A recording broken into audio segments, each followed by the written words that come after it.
Bismillahirrahmanirrahim. Assalamualaikum warahmatullahi wabarakatuh.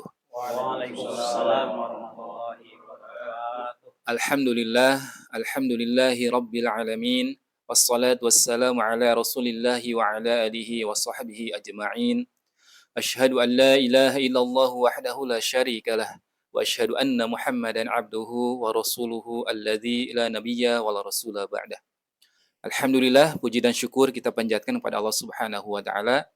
Pada hari ini alhamdulillah di majlis yang mulia ini, yaitu Majlis Multaqa Ulama Aswaja Kabupaten Sukabumi, kita bertemu, alhamdulillah telah hadir di tengah-tengah kita para kiai, para alim ulama yang akan memberikan kalam sebagai respon atas beberapa kebijakan rezim yang telah ada di tengah-tengah kita. Insyaallah Multaqa Ulama Aswaja pada hari ini ya, akan mengangkat tema yang hangat dan juga tema yang mungkin panas ya beberapa waktu lalu, yaitu tentang kenaikan PPN yang asalnya 10%, 11% tahun 2002, kemudian naik lagi sekarang menjadi 12%. Walaupun itu terbatas pada barang-barang tertentu. Apakah kenaikan PPN 12% itu berkah atau musibah? Dan bagaimana pandangannya menurut Islam? Insya Allah telah hadir di tengah-tengah kita para kiai dan alim ulama yang insya Allah akan memberikan kalam dan pandangannya terhadap kebijakan rezim yang terbaru ini. Insya Allah untuk mengawali pertemuan kita di majlis yang berbahagia ini, kita sama-sama buka dengan suratul Fatihah. Bi barakati al-Fatihah. A'udzubillahi minasyaitonirrajim. Bismillahirrahmanirrahim.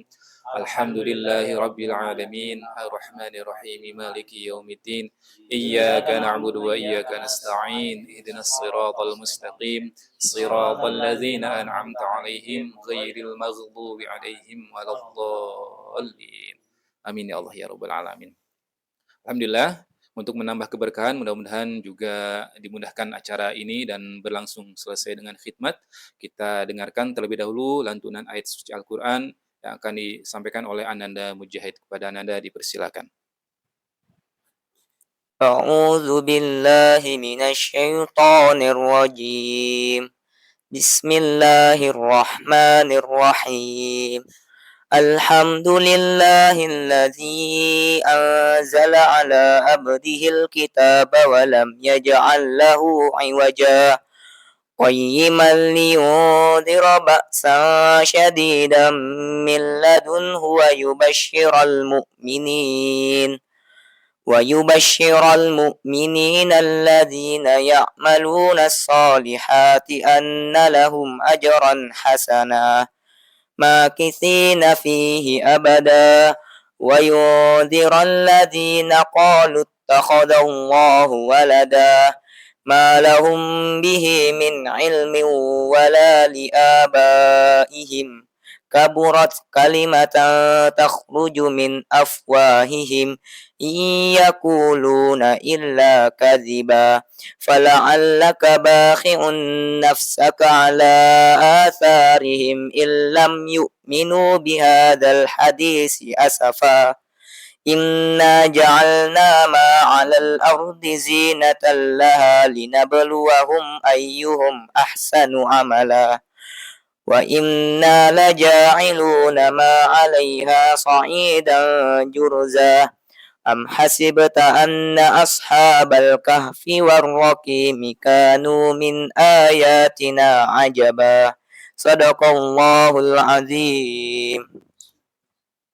Sadaqallahul azim wa sadaqa rasulul karim. Amin ya Allah ya rabbal alamin. Mudah-mudahan dengan dilantunkannya ayat suci Al-Quran pada sore hari yang berbahagia ini, Allah menambah keberkahan dan juga kepada kita semua. Amin ya Allah ya rabbal alamin.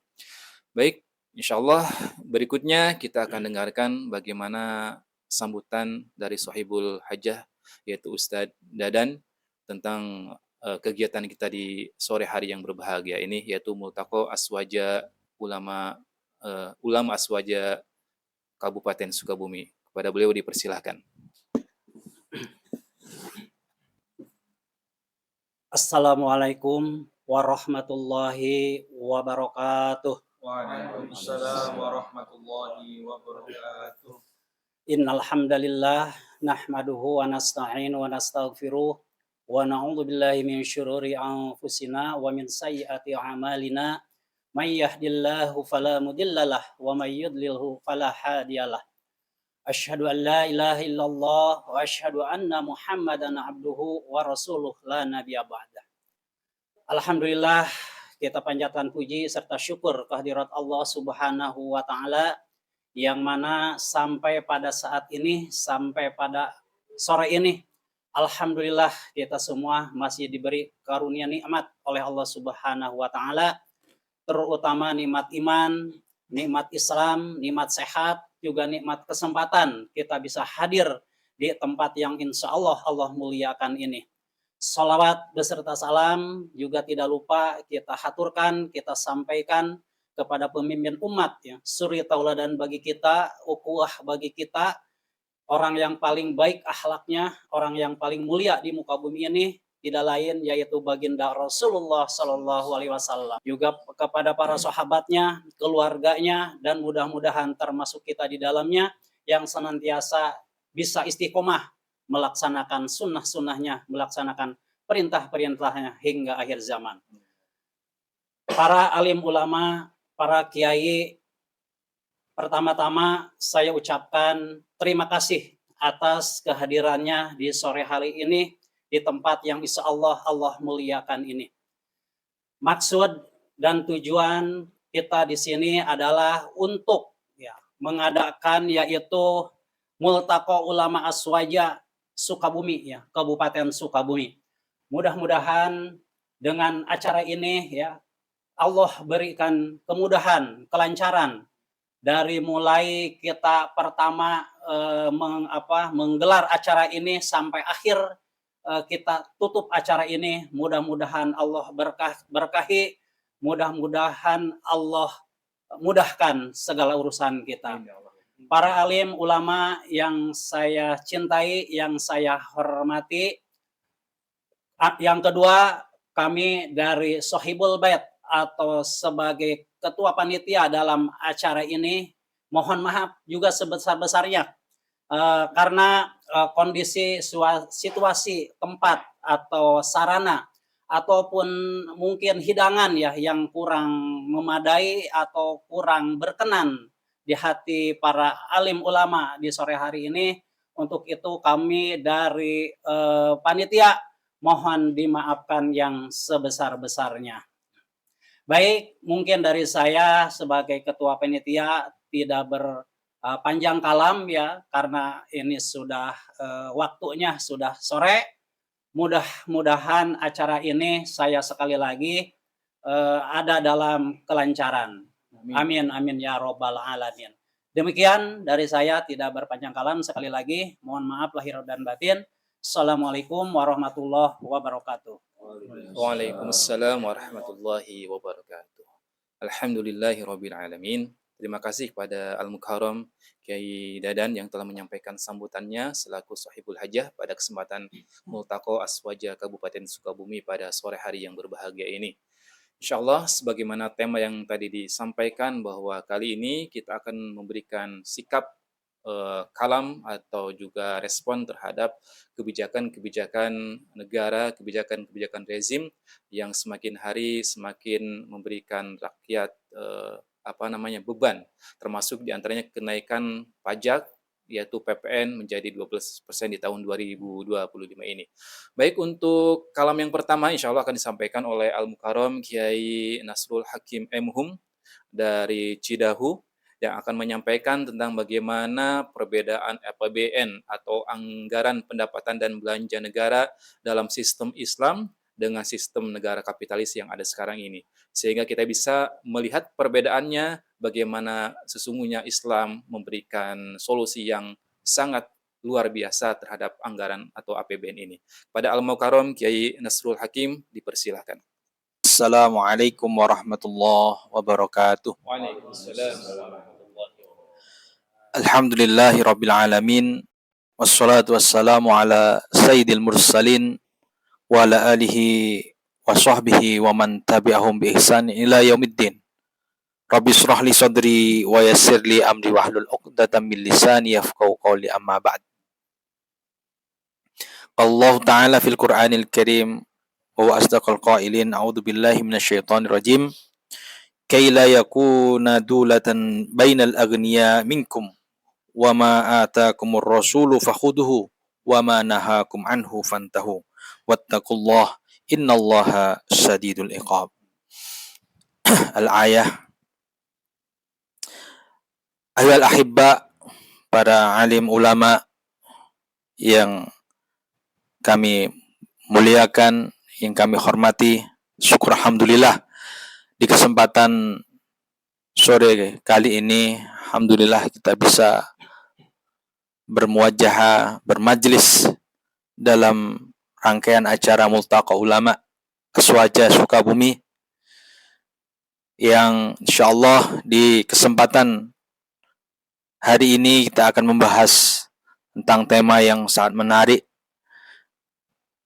di mana saat kaum muslimin atau rakyat yang ada di Indonesia itu merasakan betapa sulitnya untuk mendapatkan bahan pokok, untuk mendapatkan kebutuhan-kebutuhan pokok. Namun para pemimpin yang ada di negeri ini, para penguasa yang ada di negeri ini memberikan kebijakan, bukan malah memberikan kesejahteraan kepada rakyat, akan tetapi memberikan kesengsaraan kepada rakyatnya. Dengan apa? Dengan menaikkan pajak PPN 12%. Ayolah ahibba, para alim ulama yang dirahmati Allah Subhanahu wa taala.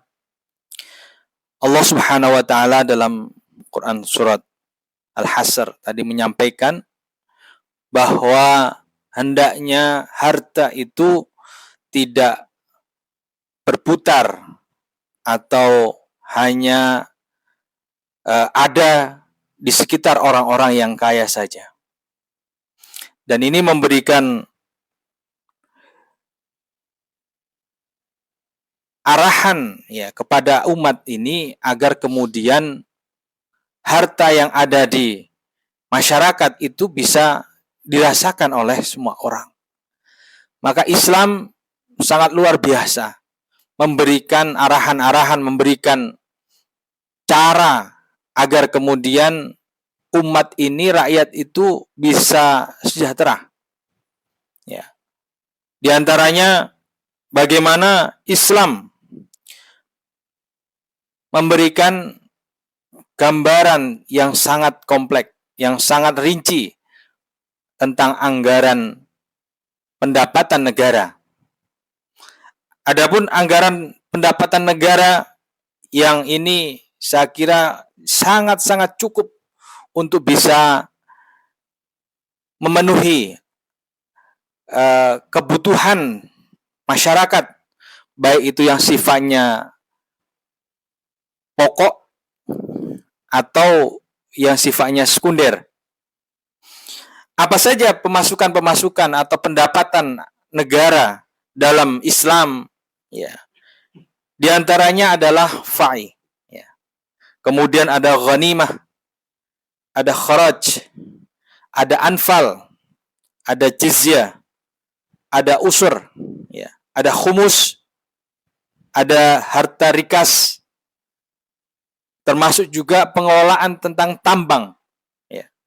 Ini kemudian dikelola oleh negara Islam, termasuk zakat, ya, dan juga perusahaan-perusahaan yang itu dikelola oleh negara Islam. Dan jika dari pendapatan-pendapatan tadi itu ternyata dirasa kurang, maka negara boleh untuk memungut dari masyarakat seperlunya saja. Ya. Dan ini menjadi pembeda antara sistem pemerintahan Islam dengan sistem pemerintahan kapitalisme. Kenapa? Karena dalam sistem pemerintahan kapitalisme, negara menjadikan pajak merupakan sumber pendapatan utama. Sehingga apa? Sehingga rakyat merasa keberatan ketika kemudian harus ditarik pajak. Ya, kemudian bagi orang muslim mungkin dia tetap harus membayar zakat, ya. Tapi mungkin di agama yang lain, ya itu mungkin hanya cukup pajak saja. Dan tapi itu betul-betul memberikan dampak yang menyengsarakan rakyat. Oleh karena itu, para hadirin, para pemirsa Multaqa Ulama Aswaja Sukabumi, di sini Al-Fakir kemudian memberikan penjelasan tentang bagaimana dari harta-harta yang sudah didapat tadi, pendapatan negara itu, dalam Islam juga Baitul Mal sebagai wadah, sebagai tempat untuk mengumpulkan harta kekayaan negara, ini kemudian membelanjakan harta-harta tersebut, dan itu sifatnya adalah fleksibel. Tidak kemudian harus dianggarkan 1 tahun, 2 tahun, atau mungkin 5 tahun. Ya. Tapi pengeluarannya itu ya disesuaikan dengan kebutuhan-kebutuhan yang sedang dibutuhkan oleh rakyat. Misal, ketika itu membutuhkan tentang bagaimana fasilitas umum, jalan raya. Kemudian misal terjadi bencana, ya, maka kemudian Baitul Mal wajib untuk kemudian mengeluarkan harta yang menjadi kas negara, ya. Termasuk juga yang ini yang dikeluarkan oleh Baitul Mal dalam sistem ekonomi Islam atau sistem pemerintahan Islam, yaitu membayar gaji pegawai negara, ya. Membayar gaji negara, misalkan tentara, termasuk juga muwaddof, ya, pegawai-pegawai yang ada di badan-badan, ya, dirjen, ya, yang ada dalam biro-biro, ya, yang ada di struktur negara, ya, khilafah. Termasuk juga yang ini juga menjadi pengeluaran besar, yaitu adalah ketika melaksanakan jihad fisabilillah. Kenapa? Karena negara harus mempersiapkan persenjataan yang super mutakhir, ya. Saat ini kenapa misalkan di Indonesia, ya, itu dalam hal pengadaan persenjataan itu sangat minim, ya.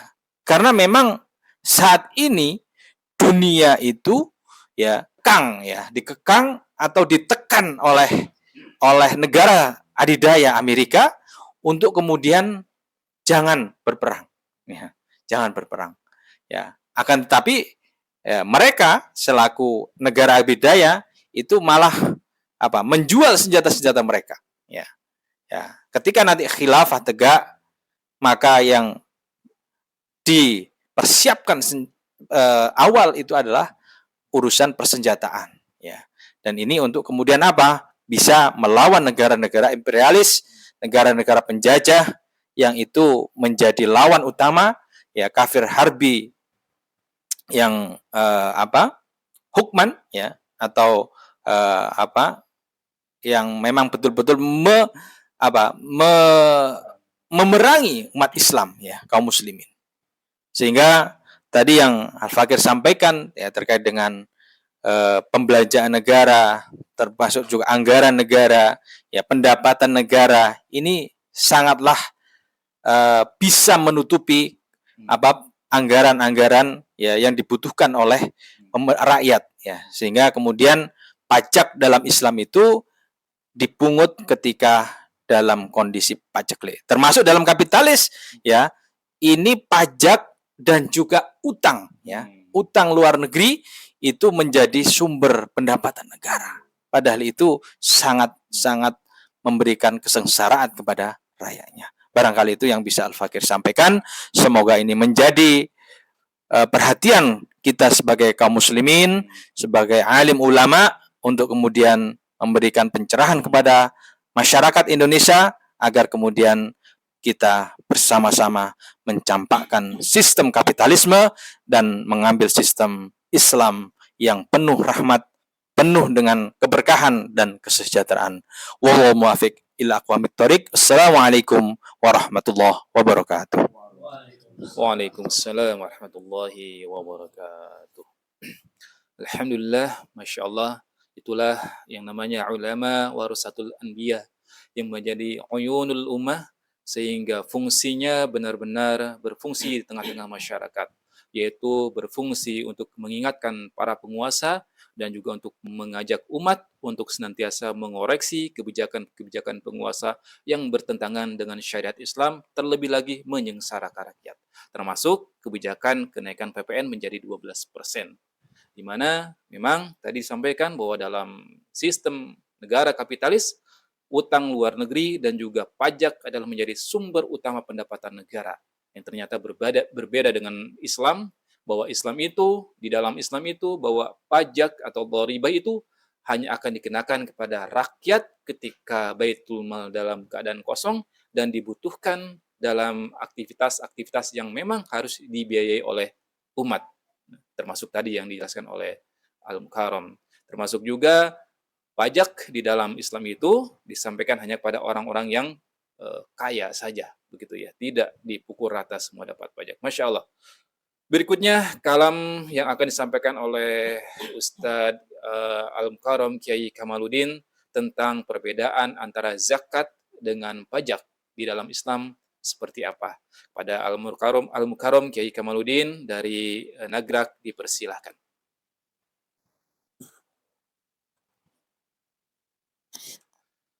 Assalamualaikum warahmatullahi wabarakatuh. Waalaikumsalam warahmatullahi wabarakatuh. Innal hamdalillah wassalatu wassalamu ala Rasulillah. Amma ba'd.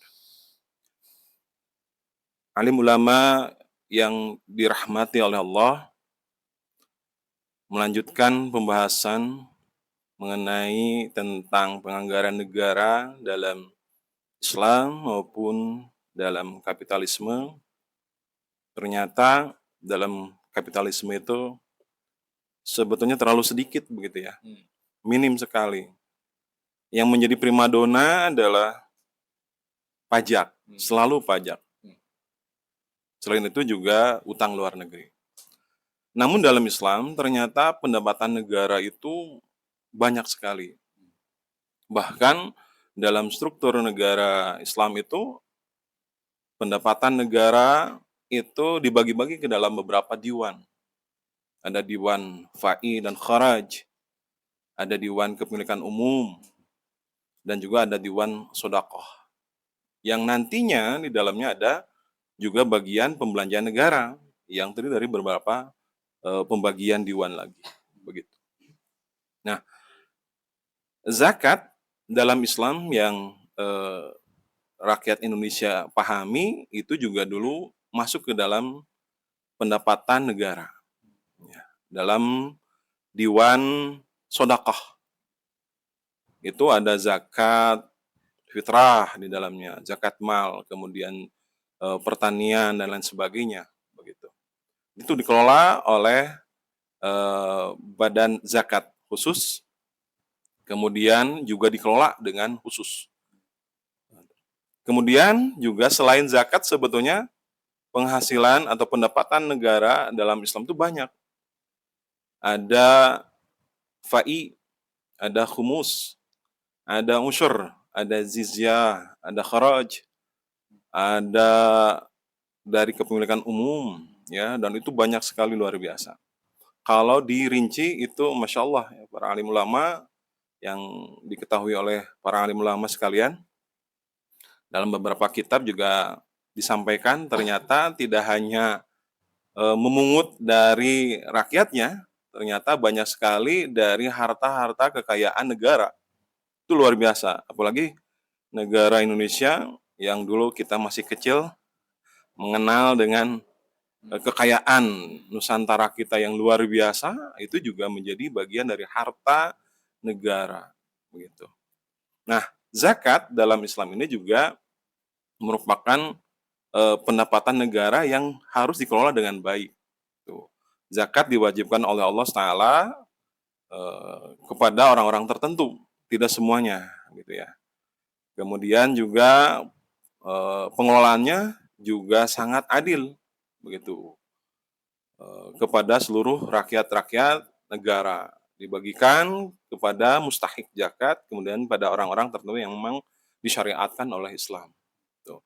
Dan zakat pun di Indonesia ternyata juga mendapat perhatian khusus pengelolaannya, begitu ya. Biasanya pengambilannya, namun untuk distribusinya saat ini memang perlu dievaluasi lebih jauh seperti apa. Oh. Adapun pajak dalam Islam, sebetulnya bahasa Indonesia sangat minim sekali kosakata sehingga dalam Islam itu dikenal dengan istilah dhoribah yang saat ini memang dipadu-padankan di kosakata Indonesia yang paling cocok mungkin pajak. Walaupun sebetulnya faktanya sangat berbeda dengan fakta pajak yang ada di Indonesia ini. Karena pajak atau dhoribah yang ada dalam Islam dulu itu adalah yang diwajibkan Allah Ta'ala. Itu pajak tuh, dhoribah itu wajib dari Allah. Akan tapi dipungut oleh negara untuk rakyat tertentu dengan jangka waktu tertentu dan juga besarannya pun tertentu. Jadi zakat itu tidak terus menerus melekat, besarannya pun juga tidak terus menerus relatif tetap, ya, tergantung pada kebutuhan. Makanya di situ ada kondisi khusus ketika Baitul Mal sedang kosong, sedang tidak ada harta. Namun ketika ada harta Baitul Malnya, berarti sampai kapanpun zakat atau dhoribah itu tidak akan pernah dipungut oleh negara. Kalau memang negaranya ada kas, ya, ada uangnya, ada hartanya di dalam Baitul Mal, sehingga tidak perlu ada pemungutan dhoribah. Namun di dalam sistem kapitalis sekuler ternyata pajak ini menjadi primadona, apapun dikenakan zakat. Jumlahnya tetap, setiap kepala juga ditetapkan, setiap barang juga ditetapkan. Sehingga apapun yang menjadi sumber penghasilan yang ada di dalam masyarakat ataupun yang dianggap oleh negara itu bisa menjadi sumber penghasilan, maka dikenakan pajak. Inilah kenapa kapitalis itu menjadikan pajak sebagai primadona. Padahal sumber pendapatan negara yang lain selain pajak luar biasa banyak sekali. Dan dalam Islam pajak itu nomor terakhir. Diadakan ketika memang Baitul Mal kosong. Dan ketika ada pun itu nilainya tidak tetap, besarannya tidak tetap, kepada siapapun itu juga tidak semuanya. Bahkan itu kalau negara di awal kosong kas Baitul Malnya itu dilakukan semacam gathering dulu sebelum melakukan pemungutan pajak atau dhoribah kepada agnia-agnia yang dianggap mampu atau bisa menutupi kekurangan ataupun kekurangan dari kas negara. Jika itu bisa terpenuhi gathering, maka pajak atau dhoribah tidak luka. Jadi begitu ya. Jadi zakat versus dengan pajak. Alim ulama rahimakumullah, itu mungkin pembahasan dari saya. Nanti bagaimana hukum zakat ataupun fakta zakat, hukum dari pajak ataupun fakta pajak dan lain sebagainya, nanti akan disampaikan oleh yang lain. Billahi sabil haq, wassalamualaikum warahmatullahi wabarakatuh. Waalaikumsalam warahmatullahi wabarakatuh. Masya Allah, ya, luar biasa sekali memang Islam itu ya.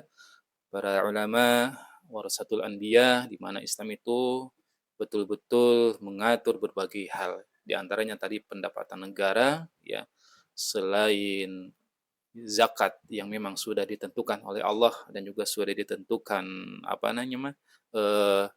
pos-pos pengeluarannya begitu ya.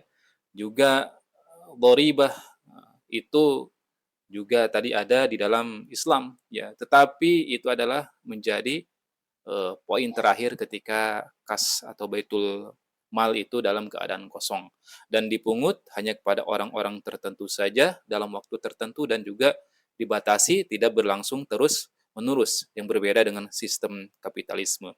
Masya Allah. Yang ternyata tadi disebutkan bahwa sumber pendapatan negara sesungguhnya sangat banyak.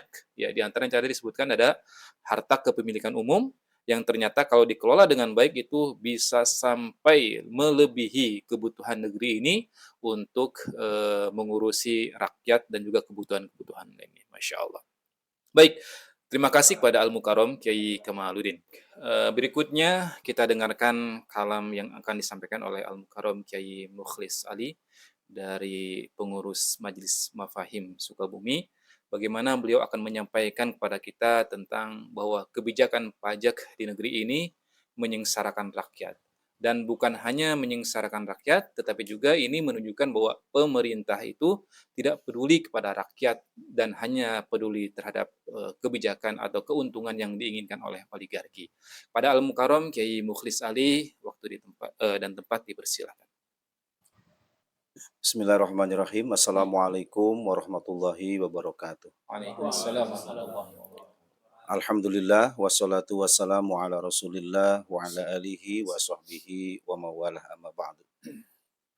Para ulama yang Allah muliakan, sudah menjadi pemahaman dan pengetahuan bagi kita bahwa persoalan pajak yang diterapkan di dalam sistem pemerintahan yang menerapkan kapitalisme sudah pasti akan menyengsarakan rakyat.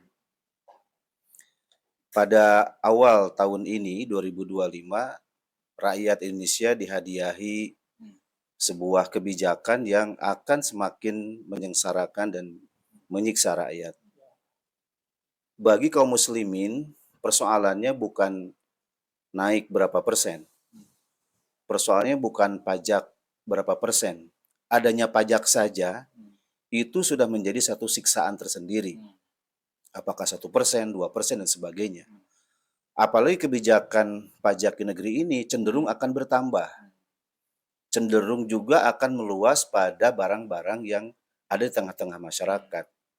Kita tahu dalam pemberitaan bahwa yang dinaikkan dari 11% ke 12% adalah barang-barang mewah, pada akhirnya untuk meredam kemarahan dan kritik keras dari masyarakat di awal tahun 2025. Bagi kita bukan masalah itu. Jadi masalah pajak ini adalah masalah yang justru akan semakin menyengsarakan dan menyiksa rakyat. Para ulama yang Allah muliakan, mengapa pajak diterapkan dalam sistem ekonomi kapitalisme ini akan menyengsarakan masyarakat? Karena pajak sendiri sebetulnya adalah alat bagi para kapitalis untuk berlepas diri dari kewajiban-kewajiban mereka sebagai pengelola masyarakat. Kita tahu bahwa pajak itu pada akhirnya adalah cara untuk menzalimi masyarakat. Bahkan cara untuk mengambil secara paksa dari apa yang dimiliki oleh masyarakat, yang cenderung akan bertambah dan cenderung akan meluas. Ada beberapa fakta yang bisa kita jadikan sebagai bukti bahwa pajak ini akan menyengsarakan masyarakat, terutama bagi rakyat yang ada di negeri ini. Yang pertama, kebijakan pemerintah menaikkan pajak di awal tahun ini kan sudah menjadi pengetahuan bersama. Ini adalah cara pemerintah untuk menutup bolong anggaran negara yang semakin berkurang. Menteri Keuangan misalkan mengatakan bahwa ada 3 alasan mengapa pajak harus dinaikkan. Yang pertama, untuk menutupi anggaran belanja negara di tahun ini yang semakin berkurang. Oleh karena itu kita tahu bahwa berkurang ini karena apa?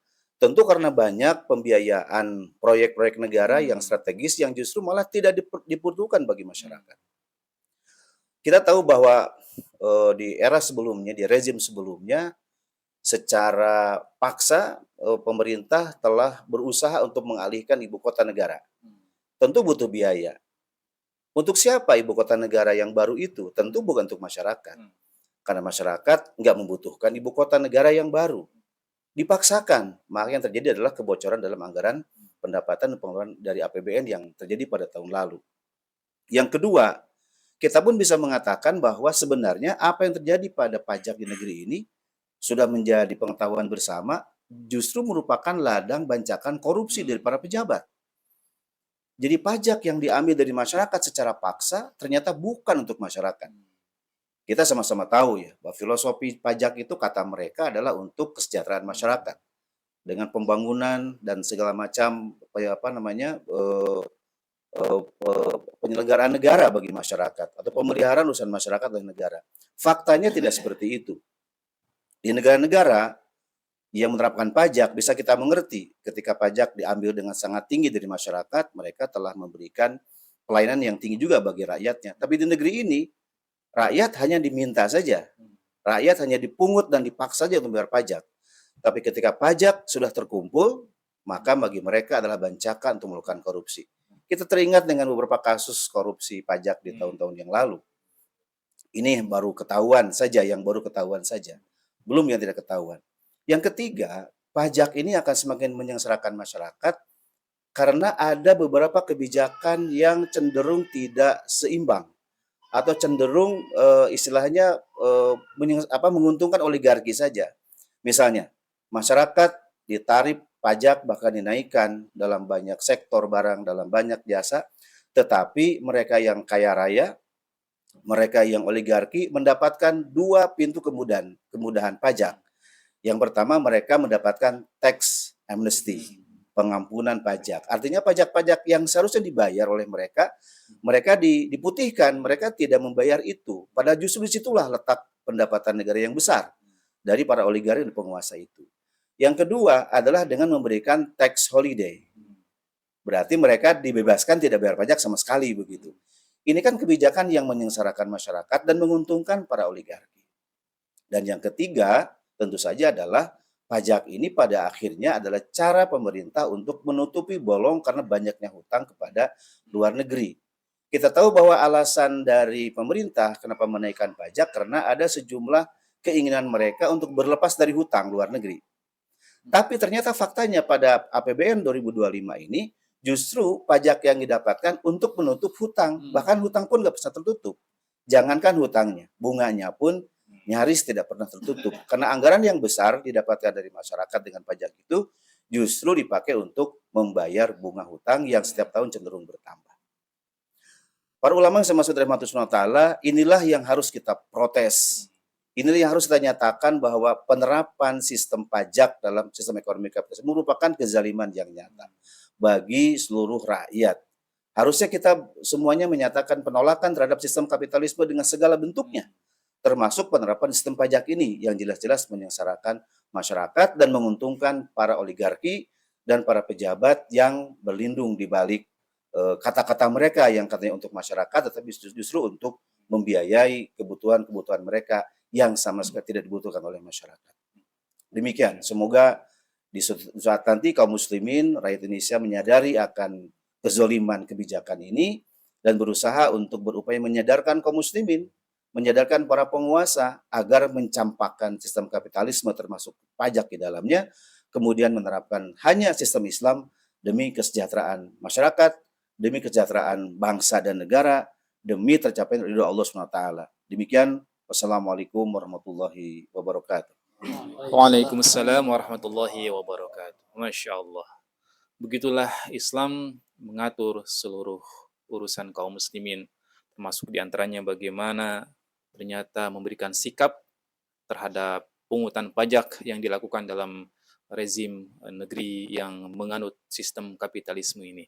Oleh karena itu sudah selayaknya kita menolak terhadap kebijakan pajak yang menyengsarakan rakyat ini, bahkan hanya menguntungkan para oligarki, dan yang kita tolak bukan hanya sekedar pajaknya, tetapi dengan segala sistem yang menaunginya, yaitu sistem kapitalisme, demokrasi kapitalisme yang diterapkan di negeri ini. Mudah-mudahan kita semua termasuk orang-orang yang berjuang untuk bisa menegakkan sistem yang berasal dari Rasulullah Sallallahu Alaihi Wasallam. Amin ya Allah ya Rabbal Alamin. Terima kasih kepada Al Mukarram Kiai Mukhlis Ali yang telah menyampaikan kalamnya. Berikutnya kita akan dengarkan kalam yang disampaikan oleh Kiai Iim Nur Halim MPD yang akan menyampaikan tentang bagaimana hukum pajak di dalam Islam yang menyengsarakan tadi itu, dan juga bagaimana negara yang menerapkan pajak itu sesungguhnya adalah negara yang menjajah rakyatnya sendiri. Kepada Al-Mukarram Kiai Iim Nur Halim MPD, waktu dan tempat dipersilahkan. Baik, terima kasih. Assalamualaikum warahmatullahi wabarakatuh. Alhamdulillah, alhamdulillahi wa kafa, wassalatu wassalamu ala nabiyil mustafa, wa ala alihi wa ashabihi ahli sidqi wal wafa, wa man tabi'a bihudahu muktafa, amma ba'du. Ahibail kiram, para ulama, para asatid, rahimakumullah. Tema yang diamanahkan kepada Al-Fakir tentang pajak itu haram untuk diambil. Argumentasinya, ketika kita memiliki harta, yang harta itu diperoleh secara sah, kemudian harta itu menjadi hak milik kita, maka harta yang menjadi hak milik kita itu berada dalam kekuasaan penuh kita. Tidak boleh seorang pun, siapapun, termasuk pemerintah, termasuk negara, mengambil harta kita, mengurangi harta kita, atau mempersempit harta kita untuk kita bisa mengelola penuh. Itu tidak halal.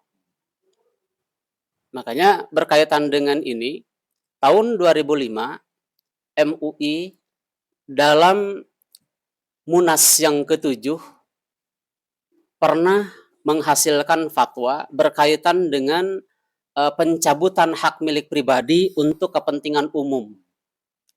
Di dalam ketentuan hukum yang dihasilkan lewat Munas MUI itu disebutkan bahwa hak milik pribadi itu berada dalam kekuasaan penuh si pemiliknya. Siapapun, termasuk pemerintah, tidak punya hak untuk mengurangi, mempersempit, atau membatasi. Itu berkaitan dengan harta milik pribadi. Makanya ketika misalkan kita punya harta, tiba-tiba datang orang yang meminta harta kita, gitu ya. Misalkan si A datang ke kita meminta 25%. Apa argumentasinya? Ini sudah mencapai nisab, sudah mencapai haul, maka harus dikeluarkan 2,5%. Maka itu zakat. Ketika yang meminta itu membawa argumentasi bahwa ini adalah zakat, maka bukan hanya boleh kita keluarkan, bahkan wajib kita keluarkan 2,5%. Dan bagi si A yang memungut, itu adalah halal. Bahkan kewajiban dia untuk meminta 2,5%. Kenapa dia boleh mengambil dari harta kita yang 2,5% itu? Karena ada dalil, yakni perintah Allah untuk memungut zakat 2,5%. Kenapa boleh? Karena pada hakikatnya harta kita itu sebetulnya pemilik sesungguhnya adalah Allah Subhanahu wa Ta'ala. Maka ketika Allah memerintahkan untuk mengambil harta kita 2,5%, bukan hanya halal gitu ya, bahkan kewajiban kita untuk mengeluarkan.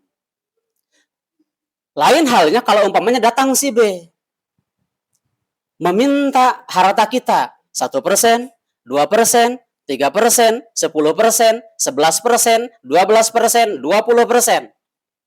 Mau ngambil itu harta kita. Apa argumentasinya?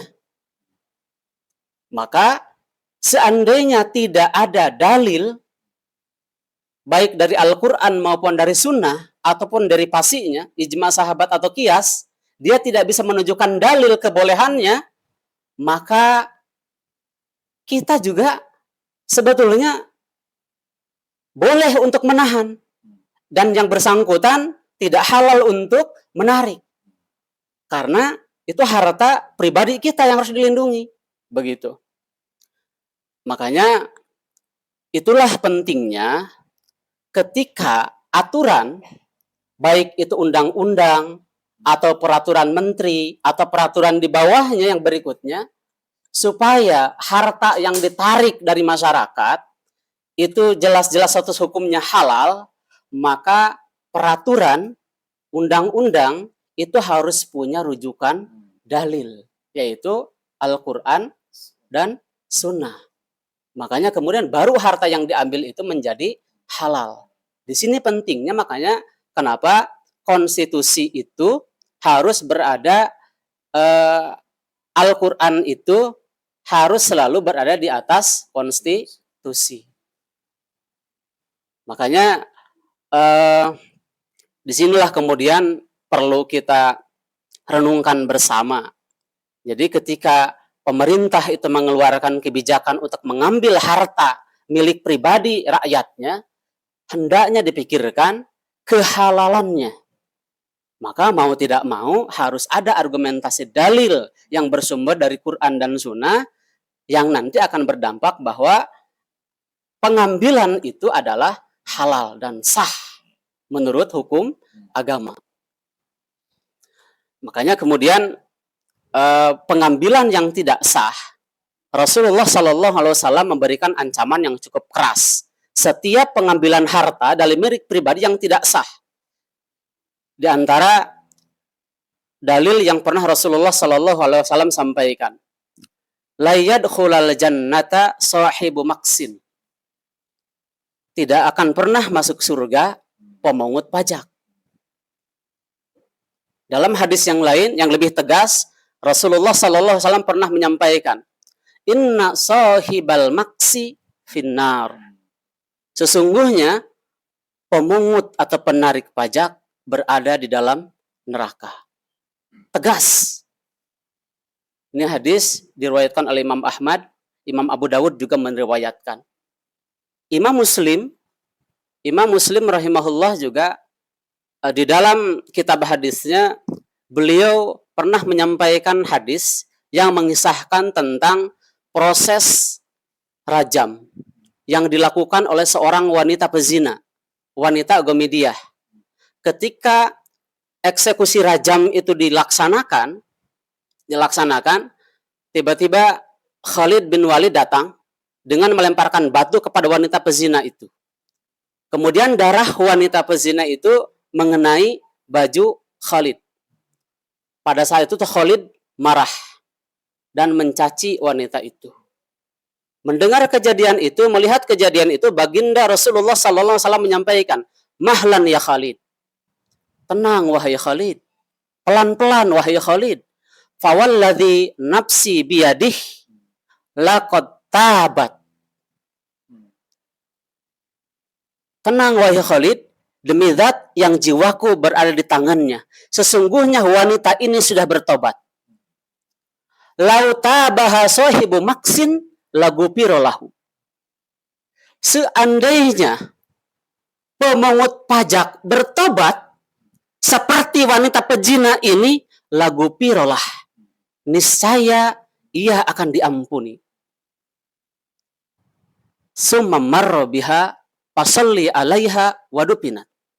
Di akhir hadis itu Imam Muslim menyampaikan, kemudian Rasul memerintahkan untuk mensolatkan jenazah wanita yang sudah dirajam itu, kemudian menguburkan.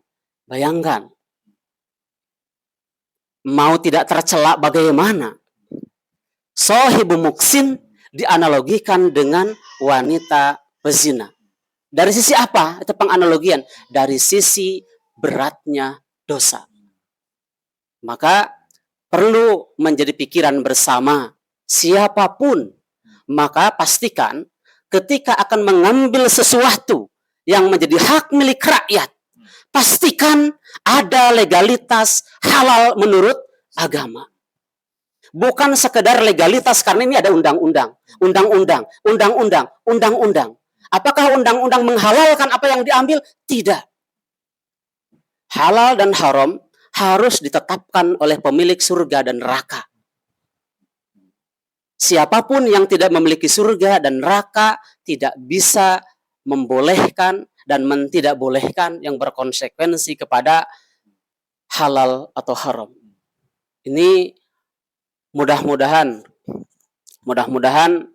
peringatan dari baginda Nabi SAW ini, dan peringatan ini peringatan yang sangat-sangat keras, menjadi pengingat buat kita bersama, menjadi pengingat semua, terutama para pemangku dan pengambil kebijakan yang mengatur urusan-urusan masyarakat ini.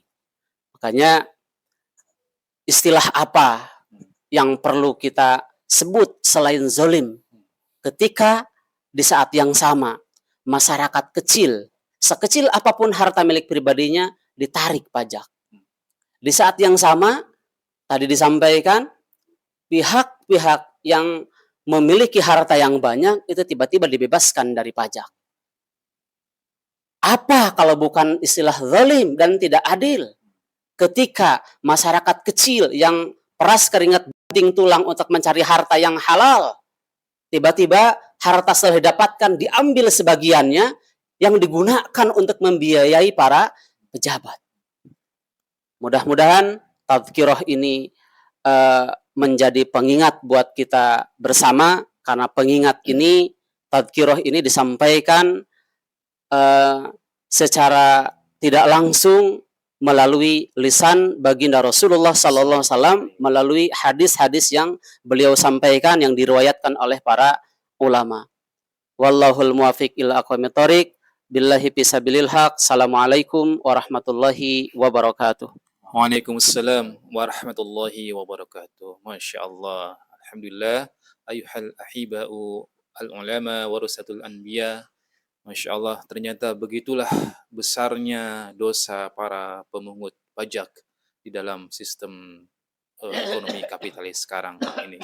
Yang ternyata Allah sandingkan dalam kisah tadi wanita yang telah dirajam karena melakukan dosa zina. Sehingga ini menjadi peringatan bagi kita semua, khususnya bagi para penguasa, para pejabat, orang-orang yang berkecimpung di dalam memungut pajak, untuk segera bertobat, kemudian juga tidak menyengsarakan rakyat dengan pemungutan pajaknya ini. Mudah-mudahan kita semua termasuk orang-orang yang tidak terlibat dalam perkara-perkara tersebut. Amin Allah ya Rabbal Alamin. Baik, terima kasih pada Al-Mukarram Kiai Ibnu Halim MPD yang telah menyampaikan kalamnya. Berikutnya kita dengarkan kalam dari Kiai Taufik yang insya Allah akan disampaikan oleh beliau tentang bagaimana karakter penguasa muslim yang sesungguhnya harus menjadi contoh para pejabat dan penguasa yang ada di negeri ini, termasuk di negeri-negeri kaum muslimin yang lainnya. Pada Al-Mukarram, waktu dan tempat dipersilahkan. Bismillahirrahmanirrahim. Assalamualaikum warahmatullahi wabarakatuh. Waalaikumsalam warahmatullahi wabarakatuh. Alhamdulillahilladzi arsala rasulahu bil huda wa dinil haq. Lutira ala dini kullihi walau karihal musyrikun, walau karihal munafikun, walau karihal kafirun. Asyhadu an la ilaha illallah wahdahu la syarikalah, wa asyhadu anna Muhammadan abduhu wa rasuluh la nabiyya ba'dah. Allahumma sholli ala Muhammad wa ala alihi wa ashabihi ajmain, amma ba'du. Qala Allah Ta'ala fil Qur'anil Karim, a'udzu billahi minasyaitonir rajim, bismillahirrahmanirrahim. Ya ayyuhalladzina amanu qu anfusakum wa ahlikum naro. Wa qala aidan ala ta'dilu i'tilu huwa aqrabu litaqwa. Sadaqallahul azim. Hadatal muhtaramin, para ustadz, para alim ulama, para kiai dan tokoh-tokoh masyarakat, rahimakumullah. Alhamdulillah, pada kesempatan hari ini kita dapat bertemu dalam multaqa ulama. Al-Fakir akan melanjutkan apa yang menjadi pembicaraan para narasumber sebelumnya, para ulama sebelumnya, yaitu terkait dengan pajak, zakat, dan juga penganggaran. Dalam pandangan Al-Fakir itu semua tidak terlepas dari yang namanya kepemimpinan. Jadi dalam Islam ada yang namanya sistem Islam dan juga kepemimpinan dalam Islam. Salah satu perbedaan yang paling nyata dan yang utama sistem Islam dengan sistem di luar Islam, apakah itu kapitalis, apakah itu sosial, adalah pertanggungjawaban dalam kepemimpinan Islam adalah sampai dunia, sampai akhirat. Sehingga itu semua akan menjadikan penguasa Islam, penguasa atau pemimpin dalam Islam seharusnya lebih berhati-hati. Karena apapun yang dia lakukan, apa kebijakan atau aturan yang dia terapkan, itu nanti di akhirat pasti akan dimintai pertanggungjawabannya. Masyaallah, oleh karena itu secara umum kepemimpinan dalam Islam itu didasarkan atas 3 hal. Yaitu pertama, keimanan kepada Allah Subhanahu wa taala. Ya. Jadi akidah atau dasar ini kalau kita jadikan dasar atau seorang pemimpin yang menjadi penguasa muslim, kalau berdasarkan akidah, maka ketika dia berbuat pasti akan melihat sesuai nggak dengan hukum Islam. Jadi kebijakan atau aturan atau apapun itu karena menyangkut masyarakat pasti akan diselesaikan dan dicarikan solusi sesuai hukum Islam. Yang kedua, kepemimpinan berdasarkan keadilan. Nah, ini juga penting karena saat-saat ini kita lihat keadilan itu barang yang susah. Banyak pengadilan tetapi tidak ada keadilan, begitu kira-kira. Ya, insya Allah kalau berdasarkan keadilan, maka apapun kondisinya, maka mudah-mudahan ya tidak akan berbuat zalim. Dasar yang ketiga yaitu adalah khadimul umat, sebagai pelayan umat. Jadi seorang pemimpin atau penguasa itu adalah pelayan umat. Bukan malah dia menggunakan kepemimpinan sebagai untuk apa? Mengambil keuntungan pribadi, kekayaan pribadi. Nah, itu dalam Islam tidak ada. Masyaallah rahimakumullah.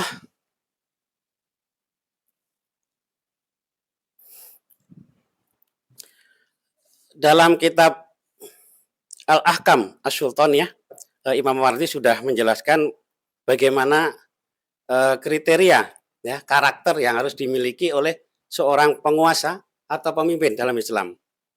Itu ada beberapa, ada 7 atau 8, tapi karena keterbatasan waktu kita sampaikan mungkin 4 saja. Ya, kriteria yang ideal, karakter yang ideal bagi seorang penguasa muslim. Yang pertama adalah adil. Ya, adil. Jadi menempatkan sesuatu pada tempatnya. Dia membuat kebijakan tidak pilih kasih. Dia yang kuat tidak akan bisa berbuat zalim kepada yang lemah. Begitupun yang lemah itu tidak akan takut dizalimi karena mempunyai pemimpin yang adil. Dan menurut Ibnu Katsir dalam tafsir Ibnu Katsir tadi dijelaskan keadilan yang paling tinggi adalah menerapkan dan menetapkan hukum Allah. Itu keadilan yang paling tinggi. Oleh karena itu kita yakin kalau hukum Allah diterapkan dan ditegakkan maka keadilan akan tercapai dalam kehidupan bermasyarakat atau bernegara. Dan kita tahu keadilan ini, keadilan penguasa itu akan mempengaruhi kondisi keadilan secara menyeluruh dalam masyarakat, dalam kehidupan masyarakat. Dalam hadis yang agak panjang, Rasulullah menyatakan, ini riwayat Imam Bukhari, kalau Rasulullah Syab'atu yudhilluhumullahu ta'ala fi dhillahi yawma la dhilla ila dhilluhu. Imamun adilun. Jadi ada 7 golongan atau 7 kelompok yang akan mendapatkan perlindungan dari Allah di akhirat nanti ketika tidak ada perlindungan selain dari Allah, yaitu salah satunya yang paling atas itu bukan ulama, bukan umara, tetapi pemimpin yang adil. Nah, kalau kita lihat zaman sekarang, ya kita yang sedang viral nih ya, ada 300 triliun hanya dihukum 6,5 tahun ini udah viral. Ya meskipun sekarang sedang banding, tapi itu cukup mengganggu keadilan kita, menusuk ke dalam masyarakat. Sementara yang hanya mencuri ayam atau ya kan 10 tahun. Masyaallah, karakter yang kedua yang harus dipunyai oleh seorang penguasa adalah amanah. Amanah. Jadi amanah itu yang dapat dipercaya. Dia tidak berkhianat, dia menjalankan tugas dan tanggung jawabnya, ya. Kalau dalam istilah kenegaraan atau gimana adalah tupoksi ya, tugas pokok dan fungsinya dia jalankan dengan baik. Karena pada hakikatnya jabatan itu amanah. Jadi ketika dia diberi kekuasaan oleh Allah, jadi dia itu di rakyatnya ini dianggap amanah.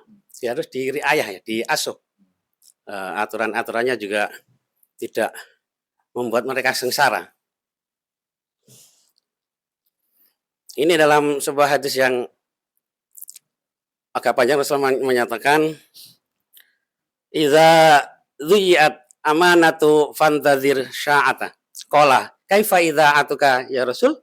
Qala, "Idza ustinal amru ila ghairi ahlihi." Nah, ini cukup terkenal hadisnya. Akan akan datang kehancuran atau kekacauan jika amanah itu disia-siakan. Para sahabat bertanya, "Ya Allah, ya Rasulullah, bagaimana amanah bisa disia-siakan?" Kata Rasulullah, "Jika urusan diserahkan kepada bukan ahlinya." Seorang penguasa harus mempunyai karakter melindungi, mengayomi, dan melayani umatnya atau rakyatnya. Jadi melindungi, mengayomi, dan melayani umatnya. Jadi seorang penguasa akan atau harus mempunyai rasa peduli, ya kan, terhadap penderitaan rakyatnya. Bagaimana dia bisa meningkatkan kesejahteraan, bisa membantu mencarikan solusi atas segala permasalahan yang dihadapi oleh rakyatnya. Ini ada dalam surat Al-Quran, surat At-Tahrim ayat 6 yang sangat terkenal. Saya bacakan di depan. Bismillahirrahmanirrahim. Ya ayyuhalladzina amanu qu anfusakum wa ahlikum naro. Sebagian ahli tafsir menjelaskan kum, jadi seorang pemimpin harus melindungi dirinya sendiri atau jagalah dirimu sendiri. Kum di sini adalah dengan jalan apa dia melindungi dirinya sendiri, yaitu dengan jalan taat kepada Allah. Maka seorang pemimpin yang kalau taat pada Allah, maka dia sudah melindungi dirinya sendiri dari api neraka. Nah, bagaimana dengan melindungi ahlikum, keluarganya atau rakyatnya? Maka di sini disebutkan dia memberikan nasihat kepada rakyatnya. Atau kalau dalam konteks sekarang dia menerapkan aturan-aturan yang sesuai dengan Allah. Itu juga akan bisa melindungi dirinya dari keluarganya tadi atau rakyatnya dari api neraka. Jadi kum wa ahlikum naro. Yang keempat, nah, ini juga dibutuhkan kondisi saat ini, membutuhkan seorang pemimpin harus mempunyai karakter berani dan bijaksana, nah kan? Berani dalam menghadapi musuh-musuh Islam, ya kan? Berani membela yang benar, bukan berani membela yang bayar. Jadi berani membela Islam dan umat Islam, ya kan? Meskipun nyawa taruhannya. Bijaksana dalam mengambil keputusan, lebih mengutamakan kepentingan umat dibanding kepentingan dirinya. Jadi kalau membuat aturan, bagaimana supaya aturan itu tidak menzalimi rakyat, dia rendah hati, dia mengasihi dengan penuh kasih sayang pada rakyatnya atau pada umatnya. Rasulullah pernah menyatakan, barang siapa penguasa yang mempersulit rakyatnya, maka Allah yang akan mempersulitnya. Masyaallah, nah ini kita juga perlu mengapresiasi ya. Jadi Presiden Prabowo kemarin mengagumi, ya kan? Itu beliau menyatakan Imperium Ottoman. Di dalam itu sebutan orang Barat dalam menyebutkan Khilafah Utsmaniyah di Turki, Istanbul. Ya, beliau kagum keberhasilan mensejahterakan rakyatnya. Bahkan itu kan dikatakan, dia mengutip Al-Ghazi ya, yang itu tidak ada rakyat yang sejahtera tanpa pemerintahan yang bersih dan adil. Nah, jadi ini ya masih terkait dengan yang tadi, karakter-karakter hidupnya seorang penguasa tadi. Dan yang terakhir dalam Al-Quran dikatakan di situ ya, kata-kata keamanan, kenyamanan itu dikaitkan atau digandengkan dengan amanah ternyata. Jadi kita yakin kalau seorang pemimpin tidak amanah, berarti rakyatnya tidak akan tenang. Kita yakin kalau penguasa amanah, maka insya Allah rakyat akan menemukan ketenangan dan kenyamanan. Ini Di kisah-kisah khilafah banyak kita menemui seperti itu. Mungkin demikian yang bisa saya sampaikan. Mudah-mudahan kita mendapatkan pemimpin yang berkarakter baik, adil, amanah, melindungi dan mengayomi umat serta berani dan bijaksana. Demikian, wabillahi taufiq wal hidayah. Wassalamualaikum warahmatullahi wabarakatuh. Waalaikumsalam warahmatullahi wabarakatuh. Masya Allah ya. Begitulah sesungguhnya harusnya karakter pemimpin di dalam Islam. Di antaranya tadi disebutkan ada harus adil, harus amanah, menjadi pelayan atau mengayomi umatnya, kemudian juga menjadi bijaksana di tengah-tengah umat. Bukan seperti para penguasa yang ada sekarang yang hanya menjadi pelayan para oligarki. Oleh karena itu, tadi mudah-mudahan harapan beliau kita bisa mendapatkan pemimpin sesuai dengan kriteria-kriteria dalam Islam. Dan itu tentu tidak akan kita dapatkan kecuali dengan Islam dan dengan sistem Islam, yaitu dalam sistem khilafah Islamiyah. Amin ya Allah ya Rabbal Alamin. Berikutnya, sebagai salah satu kewajiban para ulama warasatul anbiya yang menjadi uyunul ummah, yang senantiasa harus memberikan nasihat-nasihat kepada para ulama sendiri, kepada para penguasa, juga terhadap umat. Maka terakhir kita akan dengarkan ya, sebelum kita sampaikan nanti pernyataan para ulama, yaitu bagaimana nasihat para ulama terhadap para penguasa agar memperhatikan rakyatnya, juga nasihat ulama kepada para umat, kepada rakyat untuk memilih pemimpin yang senantiasa tidak menyengsarakan rakyatnya. Kepada Al-Mukarram Kiai Hasan untuk menyampaikan kalamnya, dipersilahkan.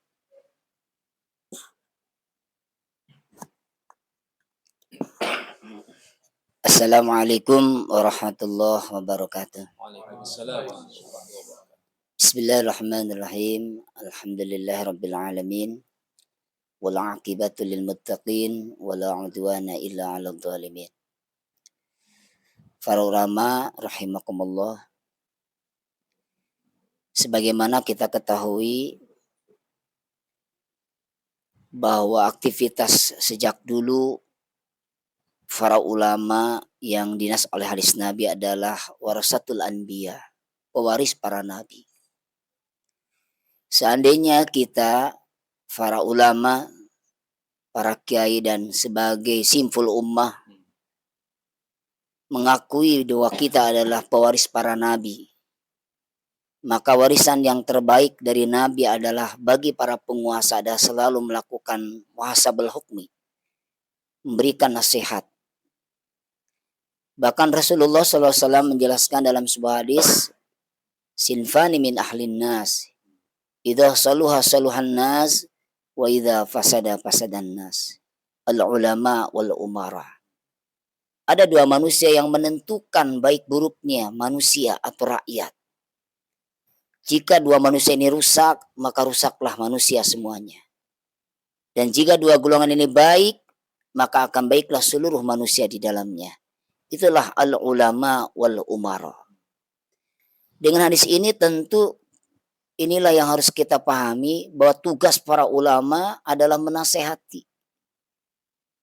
Dan para ulama, para penguasa harus menjadikan para ulama sebagai rujukan ketika melakukan kebijakan-kebijakannya, ketika akan menerapkan kebijakan-kebijakannya. Bahkan Imam Al-Ghazali menjelaskan, ma fasadatur ra'iyah illa bi fasadil muluk, wa ma fasadatil muluk illa bi fasadil ulama. Tidaklah terjadi kerusakan rakyat kecuali karena kerusakannya penguasa. Dan tidak ada kejadian dan kerusakannya para penguasa kecuali karena kerusakannya para ulama. Oleh karenanya saya mengajak kepada seluruh para ulama, para kiai, para ju'ama sebagai pemimpin umat untuk bersama-sama bergerak menjadi garda paling depan untuk menasihati para penguasa yang zalim, penguasa yang tidak menerapkan hukum Allah, para penguasa yang menyengsarakan kebijakannya kepada rakyatnya. Karena kebaikannya mereka akan bergantung kepada kebaikan kita. Diamnya kita sama saja dengan membiarkan mereka semakin rusak, mengurus seluruh apa yang menjadi tanggung jawabnya. Bahkan Imam Al-Ghazali menjelaskan mengutip sebuah hadis Nabi, keadilan seorang penguasa satu hari saja, kata Rasul, lebih aku cintai daripada beribadah selama 70 tahun. Ini menunjukkan betapa pentingnya keadilan penguasa. Dan tidak akan mungkin seorang penguasa bisa berbuat adil bila tidak kembali cara menata dan mengelola apa yang menjadi tanggung jawabnya kembali kepada kepemimpinan Islam. Ini yang kedua, maka tugas ulama adalah mengajak dan mengingatkan dan menasihati para penguasa agar kembali bertobat dan kembali menjalankan kepemimpinan Islam. Inilah satu-satunya jalan yang telah ditentukan oleh Allah dan Rasul-Nya agar senantiasa bisa meraih keadilan, memberikan keamanan dan kenyamanan kepada rakyatnya. Selama penguasa ini tidak bisa, bahkan enggan untuk menerapkan kembali kepemimpinan Islam, maka tidak mungkin terwujud keadilan, bahkan yang adalah kezaliman yang sekarang hari ini kita rasakan. Kepada rakyat juga sama. Saya mengajak bersama para ulama untuk selalu mengingatkan dan mengedukasi pentingnya bahwa mewujudkan kepemimpinan Islam bukan sekadar hanya kewajiban, tapi sudah menjadi sebuah kebutuhan panggilan hidup kita. Semoga Allah memberikan taufik hidayah kepada kita bersama. Demikian, Assalamualaikum warahmatullahi wabarakatuh. Waalaikumsalam warahmatullahi wabarakatuh. Itulah nasihat dari para ulama yang disampaikan wabil khusus kepada para penguasa di negeri ini, juga di negeri-negeri kaum muslimin yang lainnya, agar menjadikan Islam saja sebagai standar atau ukuran untuk menentukan kebijakan-kebijakan yang akan diterapkan di masyarakat, termasuk bagaimana Islam ya ketika telah mengharamkan pungutan yang bentuknya seperti pajak itu agar tidak dilaksanakan oleh para penguasa, dan juga kepada umat untuk senantiasa mencari dan memilih pemimpin yang senantiasa taat pada Allah Subhanahu wa taala. Dan sekali lagi, itu tidak akan terwujud kecuali dengan kepemimpinan Islam dan juga di dalam sistem yang Islam, yaitu khilafah Islamiyah. Baik, ayuhal ahibah, para kiai, para alim ulama, warasatul anbiya, demikianlah beberapa kalam yang telah disampaikan oleh para kiai di tengah-tengah kita yang menjadi uyunul ummah, yang senantiasa hadir di tengah-tengah kita untuk memberikan respon terhadap beberapa kebijakan di tengah-tengah kita yang menyengsarakan rakyat, juga ajakan kepada umat untuk senantiasa terus berjuang menegakkan syariah Islam ini. Terakhir, kita akan sampaikan sebagai sebuah sikap, yaitu pernyataan sikap para ulama, para kiai dari Sukabumi terhadap kebijakan kado ulang tahun baru, yaitu naiknya pajak menjadi 12%, PPN 12%, yang senantiasa ternyata menyengsarakan rakyat. Berikut pernyataan kami. Bismillahirrahmanirrahim. Pernyataan Ulama Aswaja Kabupaten Sukabumi pada Multaqa Ulama Aswaja 11 Januari 2025. Pada tahun baru 2025 ini, pemerintahan Kabinet Merah Putih memberikan kado tahun baru untuk rakyat berupa kenaikan PPN, pajak pertambahan nilai 12%. Tentu saja kebijakan itu memutuskan harapan rakyat yang sudah lama merindukan kesejahteraan. Sebagaimana pemerintahan-pemerintahan sebelumnya, Kabinet Merah Putih tetap mengadopsi dan menerapkan kapitalisme yang menjadikan pajak sebagai sumber utama pemasukan negara. Tidak ada kreativitas untuk mencari sumber pemasukan selain memalak rakyat melalui kebijakan menaikkan pajak, baik secara intensifikasi maupun ekstensifikasi.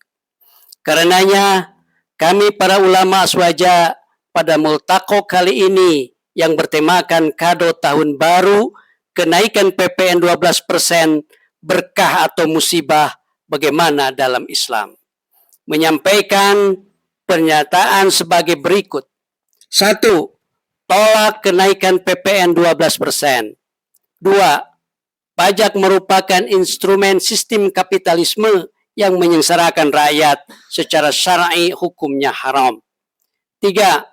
Sistem kapitalisme menyebabkan sumber daya alam yang menjadi hajat hidup orang banyak dikuasai oleh individu, yaitu para kapitalis. 4. Selama sistem kapitalisme yang diadopsi dan diterapkan, suatu pemerintahan manapun tidak akan berpihak kepada rakyat. 5. Apabila rakyat benar-benar ingin melepaskan diri dari kesengsaraan hidup, maka harus segera membuang sistem kapitalisme. 6. Sepanjang perjalanan sejarahnya, Islam merupakan ruh bangsa Indonesia. 7. Hanya sistem khilafah satu-satunya sistem yang benar-benar akan mensejahterakan rakyat. Wallahul musta'an wa huwa waliyut taufik. Sukabumi, 11 Januari 2025. Wassalamualaikum warahmatullahi wabarakatuh. Waalaikumsalam warahmatullahi wabarakatuh. Alhamdulillahirabbil alamin. Ayyuhal ahibah al ulama warasatul anbiya, para kiai, para asatidz yang dirahmati Allah Subhanahu wa taala, juga pemirsa dimanapun Anda berada. Sudahlah kita sampai di akhir pertemuan kita di Majelis Multaqa Ulama Aswaja Kabupaten Sukabumi 11 Januari 2025. Mudah-mudahan kegiatan kita pada sore hari ini yang merupakan salah satu kewajiban para ulama, para kiai untuk memberikan nasihat kepada para penguasa dan juga kepada umat untuk senantiasa berada pada jalan Islam, pada jalan ketaatan. Ini adalah sebagai bentuk kecintaan kita kepada umat, juga kecintaan kita kepada para penguasa agar senantiasa terhindar dari murka Allah, terhindar dari dosa-dosa karena melakukan hal-hal yang bertentangan dengan syariat Islam. Mudah-mudahan Allah Subhanahu wa taala memberikan kepada kita barokah, memberikan kepada kita perlindungan, dan juga memberikan kepada kita kekuatan untuk terus berjuang menegakkan syariah Islam, menegakkan Islam secara kafah dalam bingkai naungan khilafah rasyidah ala minhajid nubuwah. Sebelum kita tutup untuk agenda multaqa pada sore hari ini, kita akan sama-sama berdoa kepada Allah Subhanahu wa taala. Insyaallah akan dipimpin oleh Ustaz Hasan. Padahal Mukarram, dipersilakan. Assalamualaikum warahmatullahi wabarakatuh. Waalaikumsalam. اللهم صل وسلم على سيدنا وحبيبنا وشفيعنا ومولانا محمد سلم رضي الله تبارك وتعالى عن كل ساداتنا أصحاب رسول الله أجمعين. بسم الله الرحمن الرحيم. الحمد لله رب العالمين حمدا يوافي نعمه ويكافي مزيده. يا ربنا لك الحمد كما ينبغي لجلال وجهك الكريم ولعظيم سلطانك. اللهم أصلح ولاة أمورنا، اللهم وفقهم لما فيه صلاحهم وصلاح الإسلام والمسلمين. اللهم أعنهم على القيام بمعاهمهم كما أمرتهم يا رب العالمين. اللهم أبعدهم بطاعة السوء والمفسدين وقرب إليهم أهل الخير والناصحين. اللهم أصلح ولاة أمور المسلمين في كل مكان. اللهم إنا نسألك أن تجعلنا وأولادنا وأزواجنا وذريتنا وتلاميذنا وأصدقائنا من العلماء العاملين ومن الأغنياء الشاكرين. اللهم من ولي من أمر أمتي شيئا فشق فاشقق عليه، ومن ولي من أمر أمتي شيئا فرقف فيه بهم فرقف به. ربنا آتنا في الدنيا حسنة وفي الآخرة حسنة وقنا عذاب النار. وصلى الله عليه سبحان ربك رب العزة عما يصفون وسلام على المرسلين والحمد لله رب العالمين. Demikian untuk kegiatan kita multaqa pada sore hari ini, mudah-mudahan bermanfaat. Wabillahi taufiq wal hidayah. Wassalamualaikum warahmatullahi wabarakatuh. Waalaikumsalam. Takbir. Allahu Akbar.